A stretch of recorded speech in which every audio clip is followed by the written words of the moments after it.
atas dasar kuasa dari nasabah atau sudah tertulis bisa melihat bukan hanya rekening. Safe deposit memang di luar rekening karena dia menyewa tempat saja. Ini yang pertama.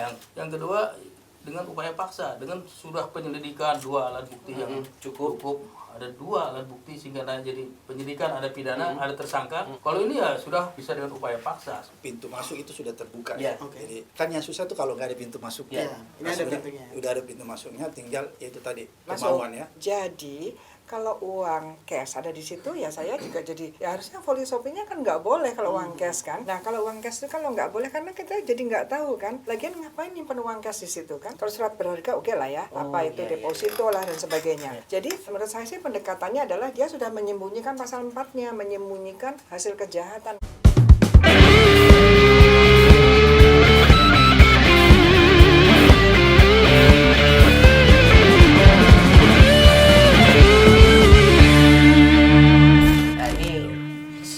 Kembali ke laptop lagi nih, ke Kembali masalah ke RAT laptop lagi ke nih masalah kan. RAT lagi. Tadi udah melebar kemana-mana, kita kembali lagi ke RAT. Nah ini yang terbaru juga ada pernyataan bahwa KPK sedang mengusut adanya dugaan safe deposit box ya, box penyimpanan milik RAT yang diduga jumlahnya cukup fantastis ya, sampai puluhan miliar. Nah ini mau minta pendapat dari Pak Yunus, kira-kira bisa nggak sih sebenarnya KPK juga untuk mengusut hal itu gitu, karena kan kalau kita bicara di kasus Gayus kembali lagi, itu juga awal mulanya juga kurang lebih sama ya, dari uang yang disimpan di safe deposit box gitu. Ini kira-kira apa yang kira-kira bisa dilakukan oleh KPK untuk bisa menguak temuan tersebut gitu Pak? Jadi bisa sekali. Ada 2 kemungkinannya ya. Pertama, pada waktu menyampaikan LHKPN ke KPK, si pejabat menandatangani surat kuasa. Memeriksa semua kebenaran laporan itu. Kalau orang punya safe deposit akan kelihatan di rekeningnya setiap dia bayar sewa tiap bulan. Dia kan menyewa saja itu. Jadi dengan surat kuasa itu sebenarnya KPK punya dasar sesuai dengan pasal 44 A Undang-Undang Perbankan. Nah, saya ngajar perbankan gitu jadi masih Siap. Bekas orang B ini. atas dasar kuasa dari nasabah atau sudah tertulis bisa si penerima kuasa kami melihat bukan hanya rekening. Safe deposit memang di luar rekening karena dia menyewa tempat saja. Ini yang pertama yang kemungkinan bisa ya, kuasa itu tidak dipakai. Yang kedua dengan upaya paksa, dengan sudah penyelidikan 2 alat bukti yang cukup, ada 2 alat bukti sehingga jadi penyidikan, ada pidana, ada tersangka. Kalau ini ya sudah bisa dengan upaya paksa sesuai dengan undang KPK di pasal 12 misalnya, bisa masuk kemana-mana dia. Jadi nggak usah nunggu ke sana sebenarnya. Kalau mau pakai kuasa tadi gampang, udah bisa sebenarnya. Jadi nggak usah nunggu sampai pada penyidikan, udah bisa. Kuasa tadi bisa dipakai. Kan semua kasih kuasa Pak Soalnya. Saya juga kasih kuasa, saya dulu lapor LHKPN dulu gini. Ya, tapi nggak banyak duit ya. Nggak flexing ya Pak ya. nggak flexing. Kalau untuk Pak Samad, pertanyaan yang sama, kira-kira bisa nggak sih dilakukan oleh KPK, atau apakah bisa tapi tidak mau, atau gimana nih menurut Pak Samad? Ya seperti tadi yang dijelaskan Pak Yunus, sebenarnya pintu masuk itu sudah terbuka. Jadi kan yang susah tuh kalau nggak ada pintu masuknya. Ini ada pintunya. Udah ada pintu masuknya, tinggal itu tadi Tinggal kemauan ya. Tinggal masuk. ya. Jangan Karena itu. ingat kalau undang-undang KPK itu kan ketika dia di tahap penyelidikan Pak Yunus, dia sudah bisa melakukan hal-hal yang aparat penegak hukum lain belum bisa melakukan. Jadi lebih banyak yang dia bisa lakukan ya. Kemana-mana. Jadi menurut saya sebenarnya intinya tinggal ada nggak kemauan KPK melakukan atau tidak. Itu yang pertama. Dan Kemudian ada fatwa Mahkamah Agung. Nah, dulu waktu masih KPKPN, Pak Yusuf Sakir pernah datang ke Gubernur BI. Saya kan masih di BI waktu itu. Dia tanya, boleh nggak kita masuk ke rekening Pak? Kita kasih jalan keluar, pakai kuasa sesuai dengan 44A Undang Perbankan bisa.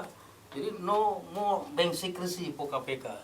Ada kuasa, ada fatwa Mahkamah Agung. Itu perlu diingat itu. jadi memang dulu juga KPK kan sudah menjalin hubungan ya dengan bank-bank sehingga kita diberikan sebenarnya kemudahan untuk mengakses.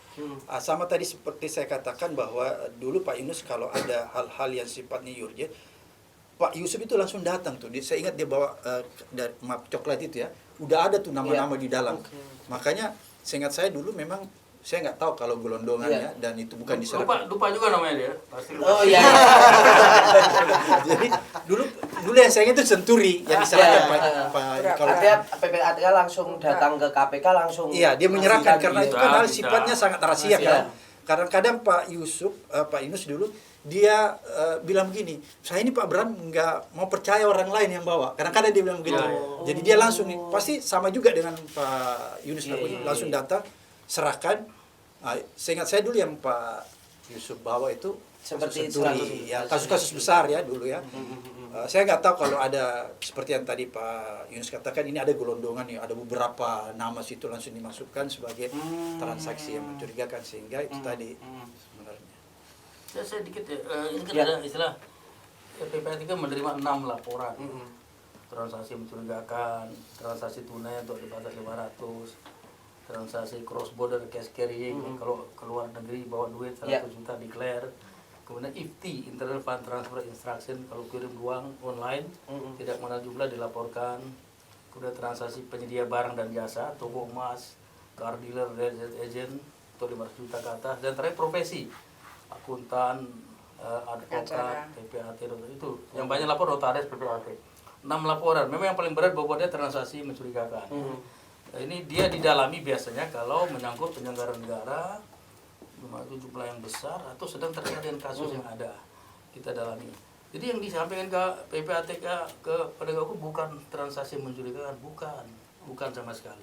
Produk PPATK itu ada 4, informasi sudah pasal 90, LHA sudah pasal 44, LHP 44 juga dan pasal 64 dan rekomendasi.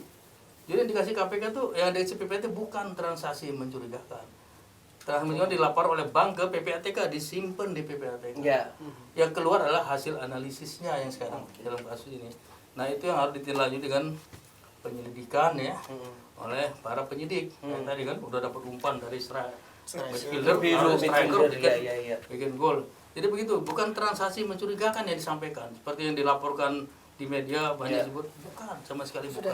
Artinya yang selalu disampaikan bahwa misalnya PPATK sendiri mengatakan bahwa atau Prof Mahfud mengatakan ada transaksi mencurigakan itu sebenarnya bukan transaksi mencurigakan tapi hasil analisis kita udah dalami, berikan nilai tambah, dianalisis udah setengah mateng. Kalau LH itu masih sangat mentah, masih angka-angka transaksi saja.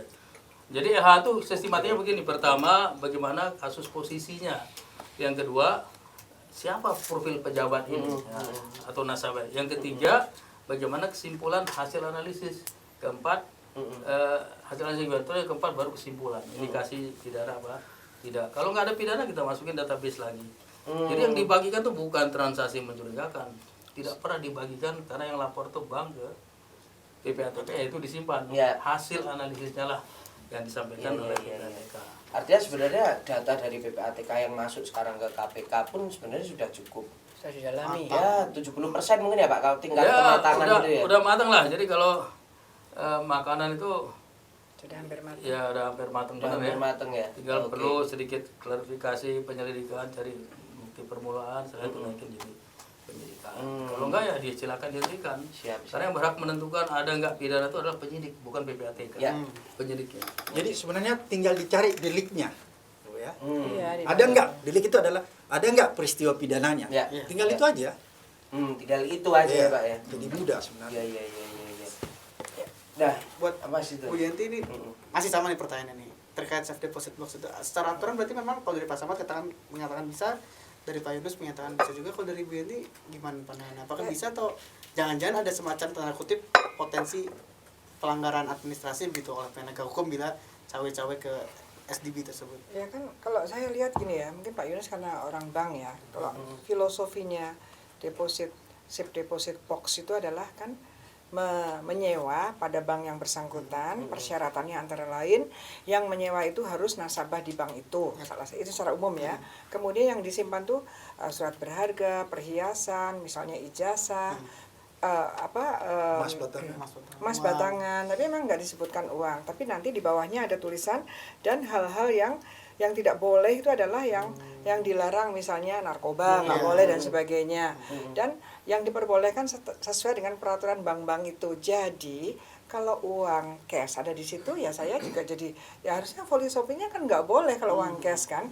Nah kalau uang cash itu kalau nggak boleh karena kita jadi nggak tahu kan. Lagian ngapain nyimpen uang cash di situ kan? Kalau surat berharga oke lah ya. Apa itu deposito lah dan sebagainya.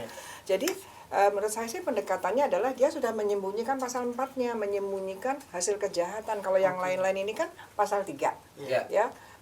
Dia habis korupsi, nerima suap, kemudian dia belikan mobil dan sebagainya. Atau orang-orang pihak-pihak itu mungkin istri-istri itu nerima uang. Oh iya, memang gatekeeper. Iya, pasal 5 itu penting sekali karena kalau pasal 5 tidak ada, pasal 34 itu lolos semua karena mengalir kepada orang-orang yang menerima yang kita katakan tidak bisa ditentu, nggak bisa. Itu yang siapa? Ya orang terdekatnya.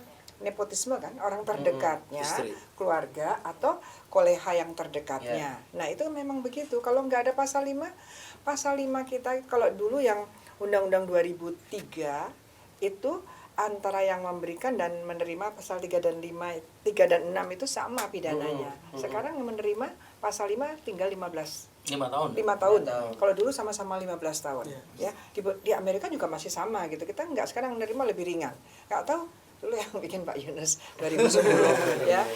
Saya memang awalnya ikut RUU itu tapi kemudian saya ditinggalkan, saya dengan para promi, saya ingat sekali langsung tidak pernah diundang lagi. Jadi muncullah itu. Saya masih ingat sekali. Jadi muncul itu.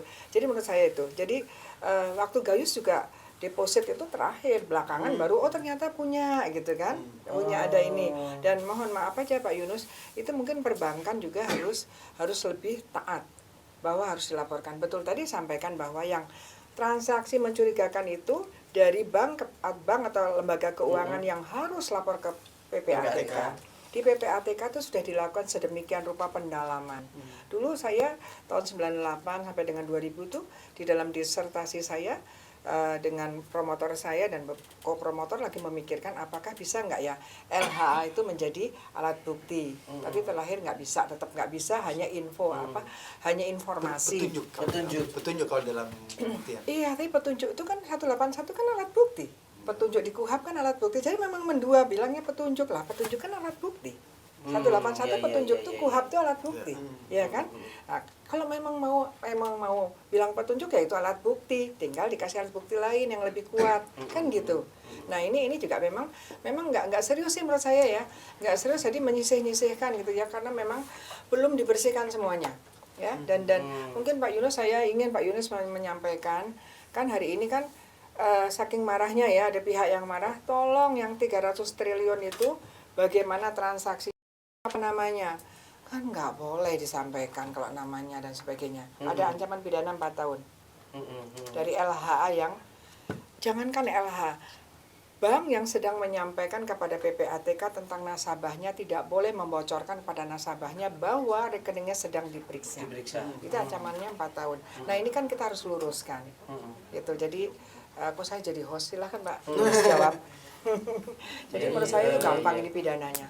Memang ada rahasia jabatan, ada anti tipping off, nggak boleh membocorkan ya. Ada ketentuan pidana seperti itu yang harus ditindakkan ya.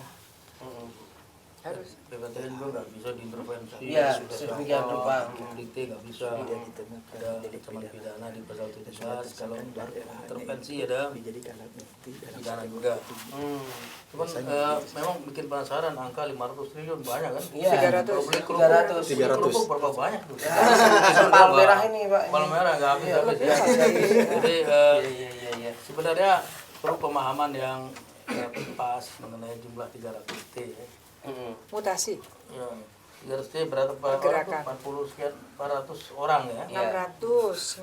Periodenya 2009 Artinya semoga tidak hanya jadi sekedar hal yang disampaikan dulu sekarang gitu karena itu Pak.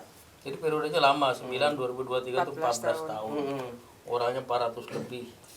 Kemudian melibatkan transaksi mutasi yang intensif selama sekian lama ya. Jadi sebenarnya duit yang ada itu bukan 300 T tadi. Karena menghitungnya bisa terjadi double counting. Saya ambil contoh, zaman saya dulu Oh. ada bank dibobol lari 2M ke pasar modal, beli saham BRI 2M. Kemudian dia jual lagi, beli surat utang negara 2M dari penjualan saham. Dia jual lagi surat ini, beli Lipo Reksadana Mantap 2M juga. Saya tanya, transaksi berapa? 6M, 3 kali 2. Tapi duitnya berapa? Cuma 2. Oh iya. Nah, karena pendekatannya mutasi atau transaksi atau istilah Pak Mahfud pergerakan, uang itu bergerak kan keluar masuk. Iya. Bisa Iya. waktu ditor, bisa ditarik, bisa belanja, bisa. Sama kayak misalnya Anda kasih belanja buat istri. Iya. Kasih belanja berapa? 100 juta kan ya. 500 Pak saya. 500. Istri beli buat kebutuhan sehari-hari, misalnya 50 juta buat transportasi 50 ya. Jadi jangan dihitung 100 tambah 50 tambah 50, jangan. 100 itu udah jadi 50 Ya. gitu. Oh. Supaya nggak terjadi double triple counting, pemahaman yang jelas harus ada karena laporan yang diberikan oleh PPATK kata Bu Sri Mulyani tidak ada angkanya katanya. Ya. Jadi perlu didalami, jangan sampai misperception gitu. Ya. Itu biar nggak menyesatkan publik juga Ya. gitu. Ya. Siap. Jadi memang ada jumlah yang sangat besar, tapi mungkin sangat besar itu Nggak. tidak sebesar itu. Tidak sebesar itu. Itu ya. Ya. Terus gini, Oke. boleh nggak saya nambahkan ya? Kenapa Ibu Sri Mulyani mengatakan mana namanya dan sebagainya? Itu sangat tidak boleh. Ya, Oke. bukan sekedar dari tadi ya masalah rahasia perbankan ya ada kan memang TPPU itu langsung membuat perbankan itu rahasianya sangat dilemahkan, tidak bisa kuat lagi ya. Tapi yang paling penting adalah ketika baru LHA dan kemudian disampaikan kepada kepada KPK, itu kita belum melakukan upaya-upaya paksa, belum kita selamatkan. Jadi kalau disebutkan itu masih intelligence data, kalau disampaikan itu bisa hilang. Nah itu jadi keingintahuan Bu Menteri itu ya tidak bisa, harus kita sampaikan tidak bisa karena ada kepentingan lebih besar yang kita lindungi selain memang undang-undang melarang. Karena kepentingannya adalah nanti kalau sudah diproses hilang. Alat buktinya jadi Alat kabur. bukti. Itu misalnya barang bukti itu kan bisa hilang.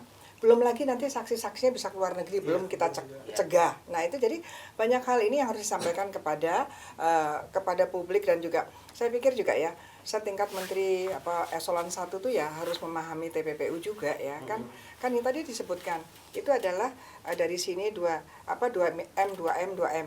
Nah itu sudah menunjukkan bahwa itu TPPU. Ya. Nah itu kan ya kan layering ya Pak ya. Oh, Itulah. Menyamarkan. Nah, itu masa sih KPK nggak tahu-tahu sih gitu ya. Aduh, saya bilang ini nggak mungkin kan? Nah, saya hanya berpikir kok nggak mau gitu ya. Aduh sedih sekali. Besok kita datang ke sana, oke? Kita dorong memberikan semangat Jadi sama Pak Yunus Ibu ya. Yenti ini harus memanggil orang yang pernah dia loloskan sebagai Oh iya. Kianatiku. Gemes banget kayaknya ya. Kalau datang saya aja enggak, harus dengan Pak Yunus. Ya, siap. Yang 30 orang itu. Tadi kita di awal sudah sempat menyinggung bahwa ada juga pegawai Kemenko yang terlibat di perusahaan konsultan pajak begitu ya untuk memberikan masukan dan sebagainya. Ini kalau melihat Ibu sendiri melihat sebagai ahli anti TPPU ini apakah tidak semacam praktik yang jeruk makan jeruk gitu Bu ya? Bahwa kok malah pegawai pajaknya sendiri yang memberikan konsultasi, memberikan advice untuk tidak membayar pajak sesuai yang seharusnya gitu. Gimana kalau Bu Yanti? Konflik of interest ya. Konflik of interest. Nah, betul. ini jadi saya jadi ingat bagaimana declaration-nya dari Transparansi Internasional mungkin 5 minggu yang lalu Indonesia turun dari 38 sampai dengan 34 itu adalah karena ada konflik of interest. Saya justru berpikir ataukah ini ya yang disampaikan oleh Transparansi Internasional bahwa ada pejabat-pejabat yang di satu sisi dengan tangan-tangannya atau kaki-kakinya itu juga bertindak seperti atas nama dirinya tapi tak kayak orang lain kan gitu ya. Ini kan tanda dalam tanda petik ya kayak nomini gitu kan. Dia melakukan suatu kejahatan di mana bukan dia sendiri ya. Itu kan sudah ada ketidakpatutan, etika profesi, pelayan publik gitu ya. Itu banyak hal. Jadi saya pikir ya kalau keadaannya begini ya memang rasanya hampir tidak ada harapan ya kalau tidak direformasi total di dalam pajak dan bea cukai. Itu karena kan dari yang paling banyak kan itu tadi seperti disampaikan oleh Pak Yunus bahwa harusnya ada priority tertentu yang ini ya jangan disamakan, jangan yang malah yang calon hakim agung, dari dosen, dikritik sampai seperti apa. Tapi yang memang dekat ya, potentially corruptnya tinggi, itu harus menjadi prioritas. Nah, karena itu dekat. Jadi kalau kita berbicara faktor kriminogen ya, karena saya juga ketua masyarakat hukum pidana dan kriminologi Indonesia until now, itu adalah kita harus lihat faktor kriminogennya. Nah, ini ya saya memberikan masukan, bukan kritik sih, silahkan mau didengar kalau tidak. Nah, ketika negara ini, pemerintah menyelenggarakan atau memprogramkan pembangunan, termasuk bagaimana dinamika ekonomi, itu selalu tidak pernah memikirkan di mana celah-celah loopholes-nya yang namanya kejahatan ekonomi, yang semua kejahatan ekonomi apapun bentuknya, dalam hal pasal 2 ayat 1 25 jenis, dan satu jenis semua kejahatan ekonomi yang ancaman pidananya 4 tahun, itu akan bermuara pada TPPU. Nah, harusnya semua memahami itu, bukan sekedar saya anggota dari anti TPPU-nya yang dipimpin Pak Mahfud. Bukan hanya begitu, mestinya sampai tataran eselon 1, eselon 2 itu harus paham betul bahwa jangan juga memberikan hasil korupsi kepada istrinya, nanti istrinya jadi pelaku TPPU pasif, suami istri masuk semua ke penjara, kasihan anaknya, ya kan? Nah, jadi memang harus menyeluruh ya, kalau kita bagaimana how crime prevention, dan kemudian nanti treatment of offenders-nya. Nah, ini kita juga masalah. Nah, jadi treatment of offenders itu juga penting. Kalau mereka juga tidak treatment of offenders-nya tidak juga sampai menjerakan, ya. Saya itu jadi peringanannya itu bukan hanya yang dilarang tuh nyiksa fisik. Ya. Kalau nyiksa batin biarin aja, nggak ketemu, nggak ini biarin aja supaya jerah gitu kan. Jadi saya sekarang malah berpikir gini ya, memang secara modern ancaman pidana itu relatif harus diringankan, ya, di negara-negara karena HAM kan. Tapi jangan-jangan nggak cocok di Indonesia ya. Jadi Indonesia masih harus yang kenceng banget itu, kalau perlu dipidana dilihat orang banyak gitu ya, supaya jerah ya. Deterennya Bu ya. Deterennya ya kan, kita kondisi kita kan sesuatu yang secara internasional bagus di negara lain belum tentu cocok di negara kita. Nah, jadi memang muatan pemikiran ilmiah itu nggak dapat ruangan ketika bikin program-program. Ya, sedikit sekali dulu ya, saya beberapa kali diundang waktu zaman Pak Jokowi yang pertama, yaitu mengundang akademisi penegak hukum bertemu dengan presiden 2 atau 3 kali. Setelah itu enggak. Jadi kita memberikan masukan-masukan bagaimana waktu itu begal ini dan sebagainya, jangan gini-gini. Beliau mendengarkan. Waktu itu saya yang jadi pidana. Dia mendengarkan, tapi setelah itu enggak ya, apalagi sekarang. Ya, mungkin sudah belajar Bu, jadi nggak dipanggil lagi. Sudah pinter. Gini. Saya juga karena belajar ya, saya itu Widya Iswara juga untuk pusdiklatnya, bea cukai dan pajak. Oke. Jangan-jangan mereka sudah belajar ya, saya jadi menyesal ya, hampir 4 tahun saya ada berapa gelombang itu, mulai di Kemanggisan, kemudian bea cukai di Priok ke Surabaya dan sebagainya. Jangan-jangan mereka tahu Pak. Yang penting Ibu ndak ajarin cara menyembunyikan, menyamarkan Bu ya. Saya kan melihat gini, mendeteksi pelaku itu begini. Nah, mereka mengambil alih. Saya berpikir waktu itu bertemu dengan orang-orang yang akan menegakkan hukum, bukan orang-orang yang melakukan pelanggaran hukum itu. Jadi seperti itu ya. Terus terang aja, tadi kita ketawa-ketawakan di luarnya aja sih, tapi di hatinya kita sedih ya. Pak Yunus malah sampai nggak ngerti mau gimana, walaupun sepertinya bercanda ya, tapi ini canda dalam duka tahu. Iya. Nah, Pak Yunus.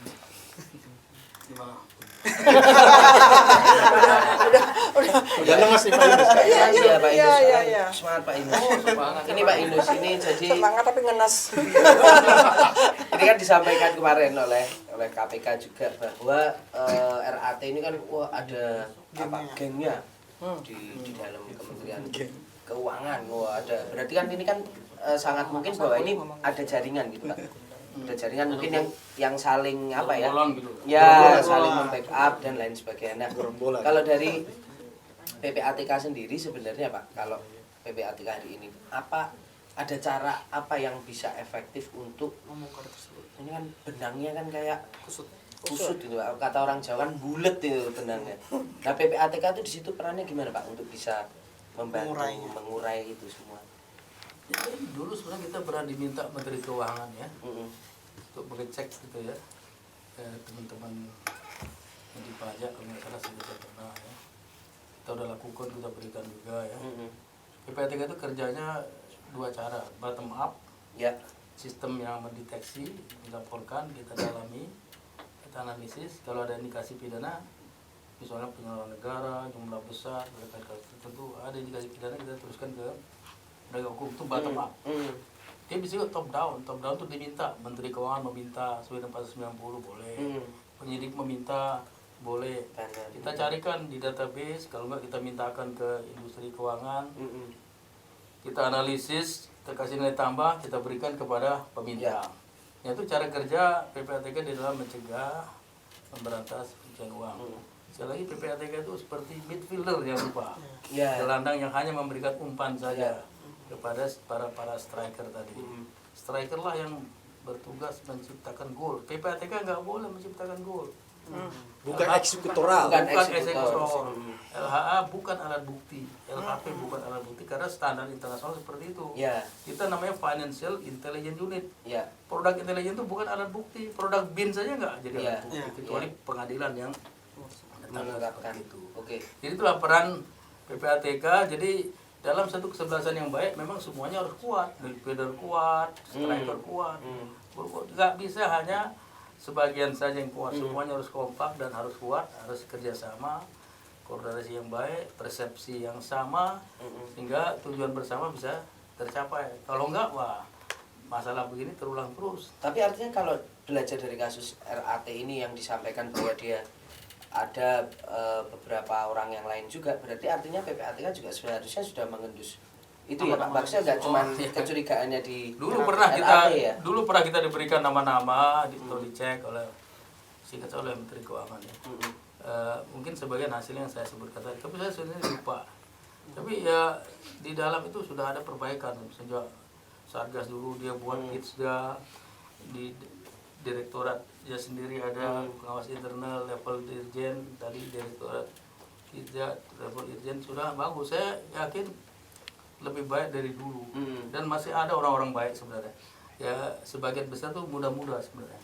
Mereka jangan dipatahkan semangatnya dengan kasus ini dan itu tetap kita harapkan bisa tetap menjaga idealisme, bertugas dengan baik dalam menerima negara ini. Kalau ada yang jelek-jelek sikat saja, dibersihkan saja karena mengganggu, kira bisa menular seperti contagion effect gitu. Jadi bisa menular itu penyakit seperti ini yang jelek-jelek, yang brengsek-brengsek, ya bersihkan saja, pecat saja. Yang bagus ditingkatkan, dipertahankan, gitu. Itu aja. Siap. Wise. Kalau nggak dibersihin bahaya justru. Iya, Kita menular nanti. Tadi loh yang baik tetap dipertahankan, kasih semangat, wise. Padahal tadinya gerang kan. Ini Pak, ke Pak Samad ini ada pertanyaan juga. Kemarin KPK sempat menyebut ada professional money launderer, berarti ini pencuci uang yang profesional gitu ya. Kalau dari pengalaman Pak Samad pernah menemukan praktik begitu dalam mengusut kasus? Karena mereka ada, maka kejahatan tindak pidana pencucian uang itu masuk kategori white collar crime. Kejahatan yang dilakukan oleh orang yang profesional, orang yang pinter, bukan orang-orang yang nggak pinter loh. Di antaranya misalnya akuntan, konsultan pajak, notaris, lawyer. Wartawan ada nggak wartawan? Wartawan mungkin bisa juga. Bisa juga. Nggak kepikiran gimana Kemarin wartawan kan jadi saksi kan di kasus meringankan kasusnya Teddy kan. Oh ya. Ya jangan ikut-ikut ya. Iya. Jadi itu sebenarnya profesi-profesi yang bisa terlibat di dalam nomini dan lain sebagainya, itu salah satu praktek mereka ya di lapangan. Tapi memang banyak Pak yang kemudian akhirnya bergerak di situ dalam kasus-kasus yang pernah ditangani KPK. Sama Seingat saya pasti ada. Cuman saya sudah nggak bisa ingat karena 10 tahun yang lalu. Saya udah meninggalkan KPK 10 tahun yang lalu. 2000. Tapi memang gitu ya. Yang kan ini pencucian uang itu kan lahirnya di Amerika ya. Jadi di Amerika tuh dulu memang yang mencuci uang itu yang orang yang melakukan kejahatan termasuk dari narkotika tadinya termasuk kemudian kejahatan keuangan yang lain gitu ya, itu memang memerlukan itu. Jadi ada Mereka ya. Memang pihak-pihak yang ya mengatur makanya itu. disebutkan hati-hati dengan akuntan, notaris ya, lawyernya itu memang begitu. Termasuk pajak ini itu memang mereka yang ngatur, konsultan pajak. Dan jangan salah ya bahwa money laundering tadi juga udah disentuh. Money laundering itu dulu 1930 itu antara lain, kenapa ada money laundering, difikirkan ini apa? Mereka kenapa dari hasil kejahatan walaupun waktu itu narkotika dan miras, kenapa sih mereka memerlukan bahwa mereka harus kemudian waktu itu ya mendirikan pabrik laundry baju. Itu kenapa? Karena mereka takut dikejar oleh petugas pajak. Jadi money laundering dengan tax evasion itu same. Ya. Jadi apalagi yang mau dijelaskan gitu kan? Apalagi sekarang yang melakukan memang orang pajak lah. Kalau dulu itu orang melakukan pencucian uang karena apa? Mereka takut dikejar petugas pajak. Ya. Nah sekarang petugas pajak yang melakukan ya udahlah mau apa lagi, ya kan? Jadi sejarahnya Cosa Nostra sih, Al Capone ya tokohnya di Chicago situ. Yang bisa membongkar itu penyidik pajak, Internal Revenue Services. Iya memang. Itu yang bisa membongkar. Kalau saya boleh tambah cerita sedikit. Dulu si mafia itu punya lawyer, namanya Easy Eddie namanya. Easy Eddie. Easy Eddie dia punya anak, dia bilang ke mana begini, Bapak kerjaannya nggak bagus ini, membela para mafia. Kamu jangan begini, kamu jadi pahlawan. Anaknya jadi penerbang. Kalau pernah mendarat di Chicago, nama airport itu nama anaknya, O'Hara International Airport. Itu anaknya jadi pahlawan karena menyelamatkan kapal induk Amerika dari serangan kamikaze Jepang. Itu kalau pesan si Easy Eddie itu, jangan ikut bapak yang nggak benar gini. Dia tobat. Anaknya itu jadi orang yang benar. Nah, sekarang namanya itu name after airport di Chicago. O'Hara International Airport. Pernah ke Chicago nggak? Dan ke Madura aja. Nggak pernah sih. Nah, Yunus, itu yang dia ironis itu yang ya. bongkar kan pajak. Nah sekarang ironisnya yang melakukan pajak itu loh yang maksud Nah, saya justru ini. bukan FBI yang membongkar Ya. kasus besar. Lawyernya itu. Internal Revenue Services. Sementara pajak di sini Malah? jadi TPPU ini baru tahun 2010 sama-sama dengan KPK. Kita berjuang ya boleh dibilang mati-matian Pak Samad. Iya. Dulu penyidik only polis investigasi hanya satu. Kita lihat keterbatasan orang, keterbatasan kompetensi, sometimes keterbatasan integrity. Jadi kita buka, bahkan sekarang semua bisa menjadi TPPU. Seluruh penyidik pegawai negeri sipil, polisian, TNI semua bisa nyidik. Karena pasal 74 dan penjelasannya yang dulu menghalangi hanya 6 saja kita hapuskan. Nah, waktu memasukkan KPK itu wah terus terang Pak berat sekali. Saya masih di sana waktu buat RU itu, ada yang tidak senang, resistensi begitu kuat, menggalang di DPR dan lain sebagainya. Sudah tentu pakai sesajen juga waktu itu.